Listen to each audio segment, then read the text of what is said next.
artists and art teachers. Today I'm going to show you how to draw these colored pencil crystals and how to layer marker underneath your colored pencils to help speed up the process and get these rich, awesome colors super fast.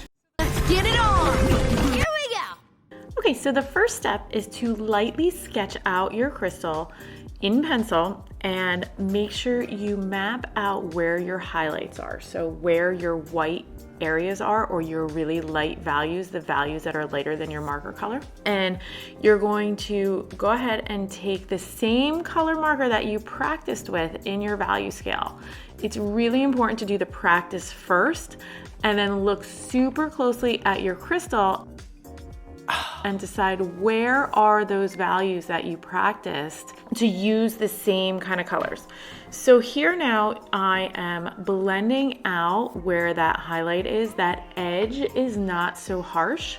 So I'm using my lighter colored pencil, and it looks like I'm going really fast because this is sped up so it doesn't bore you to death. You know, so you don't get bored. However, I'm using super light pressure and really short strokes. So this entire drawing took me over an hour. Tick, tock, tick, tock.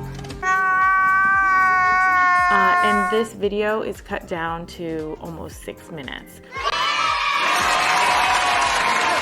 So that's just to give you an idea of like how slow you have to go and kind of the amount of layering and patience that it takes to get these really awesome, rich, deep colors. So here I'm still focusing with a little bit of a darker reddish orange right at that edge, and I'm just trying to soften that edge.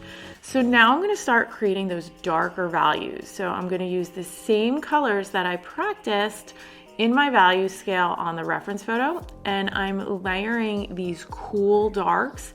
Here I'm using a purple or like a darker violet color, and I'm layering it right over my marker. Again, I'm using that same short stroke technique, not a lot of pressure. Perfect! No pressure.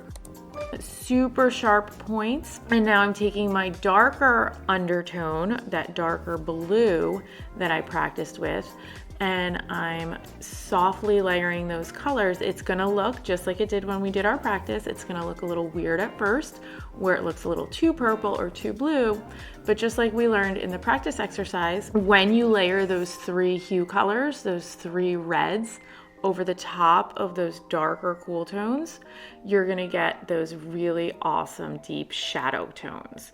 So I'm kind of going back and forth. The main thing is you really have to look super hard at your reference. I think a lot of times our brains will start kind of getting lost in the process. It's okay, just focus. And we forget to look at the reference photo, and we're looking more at the image we're drawing, and we start drawing things that we think we see, or we miss like some of the really subtle value shift or transitions. So I like to do the crystals because they're such simple shapes, and everyone is just a little bit different.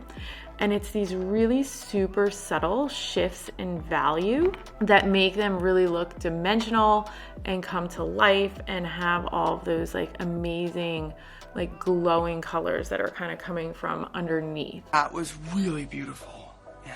So here now I'm just going in and I'm adding a little white in those lighter areas over the marker. And then I'm gonna lightly layer my colors over the top. So I just use that white there on that hard edge to kind of soften that hard edge where the marker meets with the white paper. And now I'm layering some of those lighter tones to soften that highlight, to soften that edge. So you could see, you know, that really is taking quite a bit of time. Now, just remember, you don't want to get frustrated and impatient and start pressing really hard. When you press really hard with your colored pencils, it starts to build up wax, and you can't get your colors to blend, and you can't get the depth and the rich dimension of the layering and the transparencies that you see in colored pencils if you go too thick. Okay, I got it! So here I'm just gonna kind of continue, and I am really looking close at my reference photo, comparing the value in my crystal to the value in the value scale that I practiced. And I'm just using that technique and observing and making sure that I'm working in the right tone. I have the right level of darkness, smoothing things out, just not pressing hard. And really that's it.